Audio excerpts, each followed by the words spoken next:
Magandang araw sa inyo mga maring. At ito ako ngayon, piniprepare ko nga pala yung mga gagamitin ng aking anak na si Alas dahil papasok siya sa school. At ayan, nilalagay ko na yung mga kailangan niya sa bag.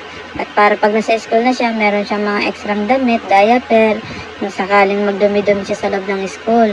At inayos ko na rin yung kanyang susuotin na uniform.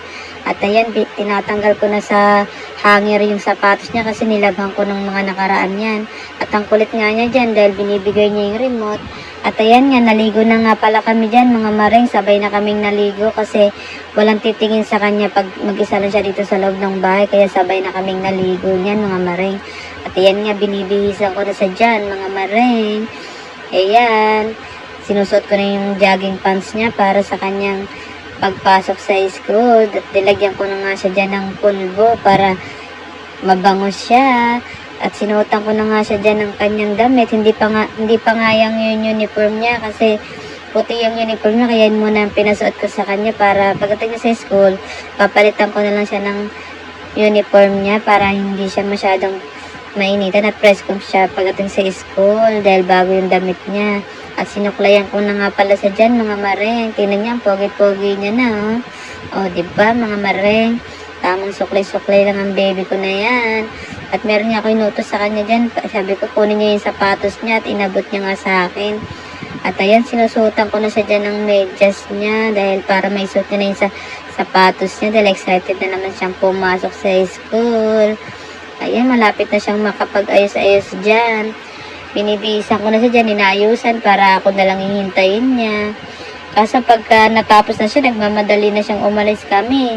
Kaya minsan nakakatamad din unahin bisan kasi nagmamadali naman siya. Kaya minsan ang dami ko nakakalimutan sa sarili ko dahil minamadali niya akong umalis na. At ayan na nga mga maring, oh. Gwapong-gwapo na ang Alas kid namin, oh. Kitang-kita nyo naman. Tulala nga pala siya dyan dahil nanonood siya ng TV. At ayan, ayaw niyang mamansin dahil tutok siya sa panonood niya.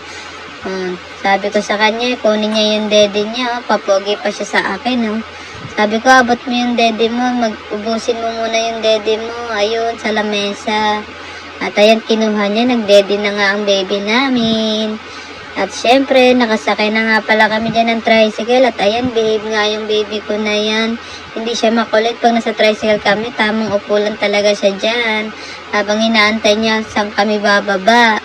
O, ayan, tahimik lang siya. At ayan nga, nandito na kami sa tricycle. Kita niyo naman, umaandar yung tricycle namin. Hindi yan joke lang. Papunta na kami niya ng Baisa. Doon kami bababa para makasakay kami ng jeep. At ayan, naglalakad na kami papuntang kanto kasi doon pa yung sakayan ng jeep.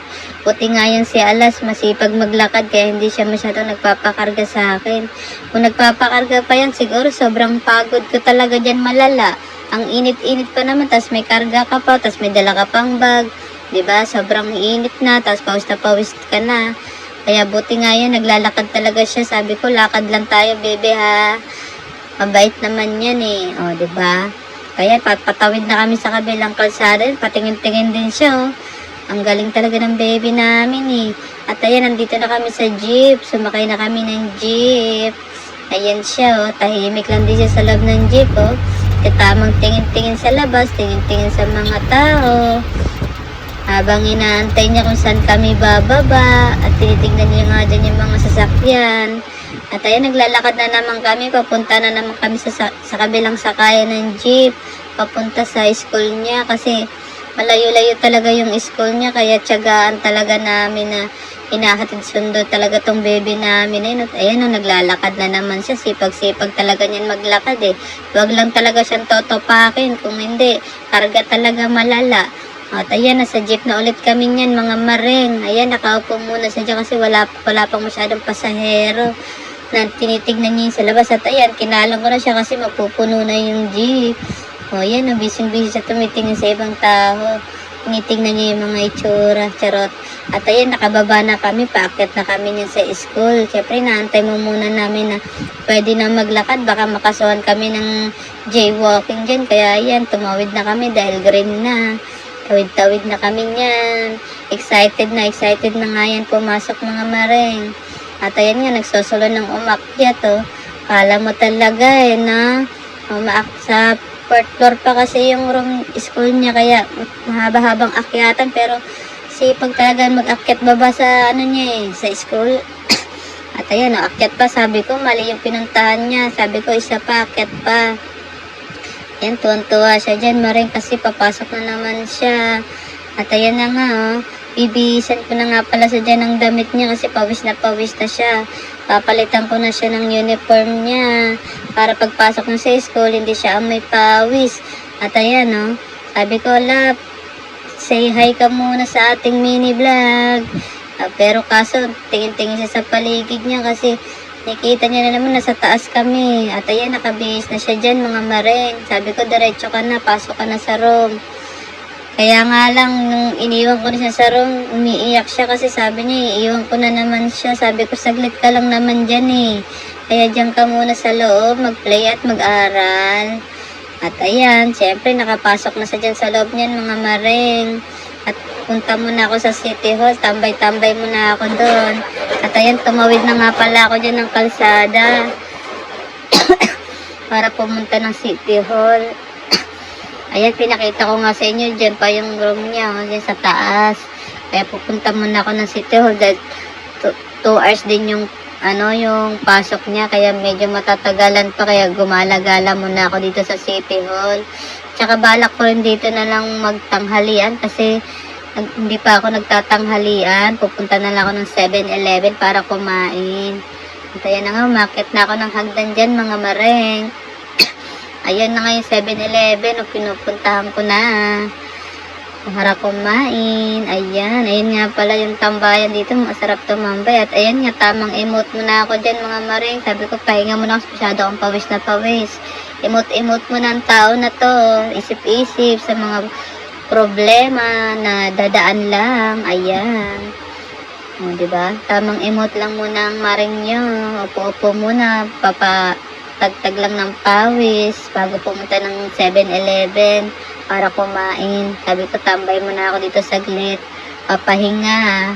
At ayan nga, syempre, tapos na nga ang pag-emote na to, diretso na tayo ng 7-Eleven. At ayan, nakabili na ako ng kakainin ko. Beef caldereta nga lang pala yung napili kong kainin, tapos bumili ako ng root beer kasi namimiss ko ng root beer. At ayan nga yung caldereta, Maring, sobrang sarap niya, Maring. Sulit talaga yung lasa.